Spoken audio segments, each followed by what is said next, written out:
Moss is a really useful plant to have in the garden. I use it a lot around ponds, and I grow it along rocks.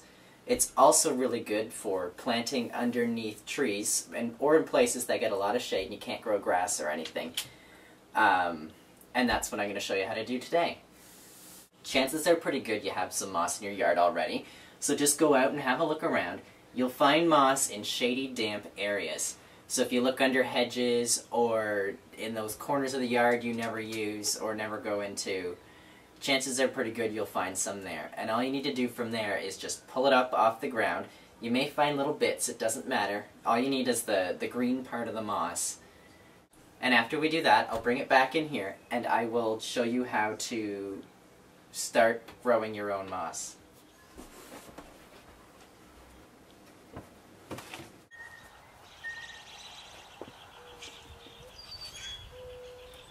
This is a shady, damp area in the garden that I like to use to grow moss. Moss grows really well in these conditions, and I've already got a lot growing here right now. I'm going to pull some up and use that to create some more moss for use later on in the season.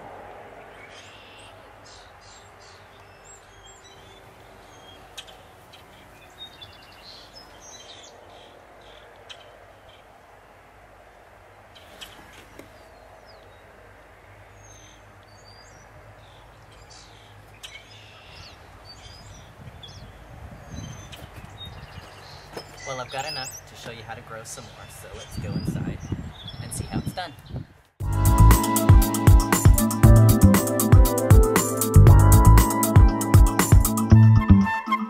So now that we've collected the moss, what we need to do is take some of the moss, make sure you get most of the dirt off the moss when you're putting it in. Put the moss into the blender. I go little bits at a time. Now the recipe calls for about half a cup of beer, which I've got here. I'll just add that in. Sometimes it's not enough, depending on how much moss you're planning on growing.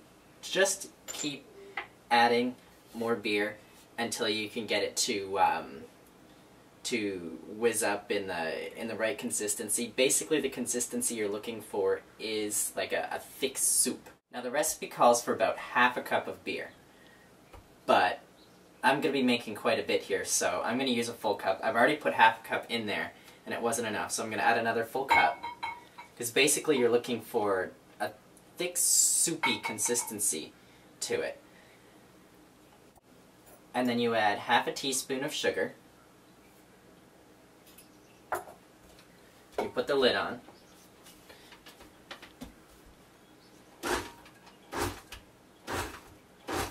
Then just give it a little bit of a blend. I like to use short pulses because you're not really trying to mince the moss. What you're just trying to do is break it up a bit and make it just make it thick so it's spreadable and it's not the sheets. Now I've managed to put too much beer in there now, so I need to add more moss to make it thicker again.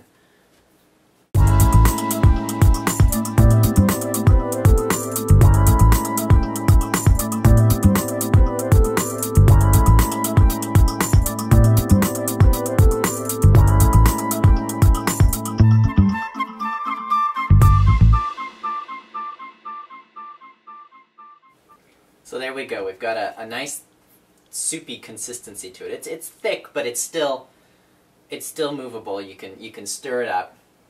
And that's pretty much what we want. So now let's go back outside and I'll show you how to spread it out on the ground.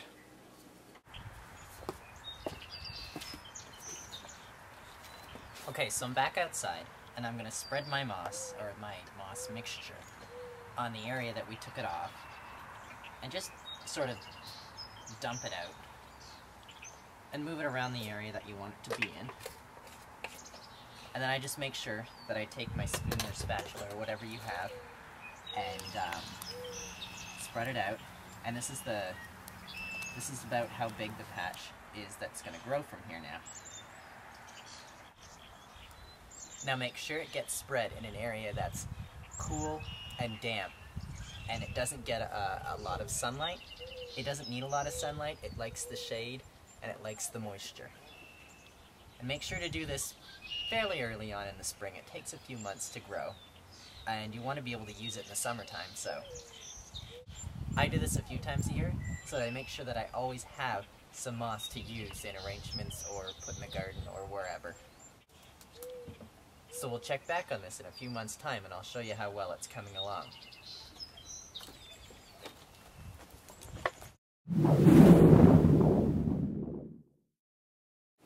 Just as an update, the last show we planted some strawflower seeds, and they've been germinating for about a week now.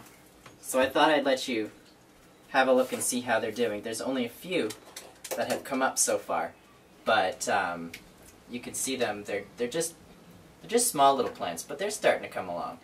So we'll keep following these as they're growing, and hopefully soon I'll be able to plant them out in the garden. If you want the recipe for growing moss, it's on my website, which is at the bottom of the screen. And if you have any questions or comments, please feel free to email me. Thanks for watching my show, and I'll see you again next time.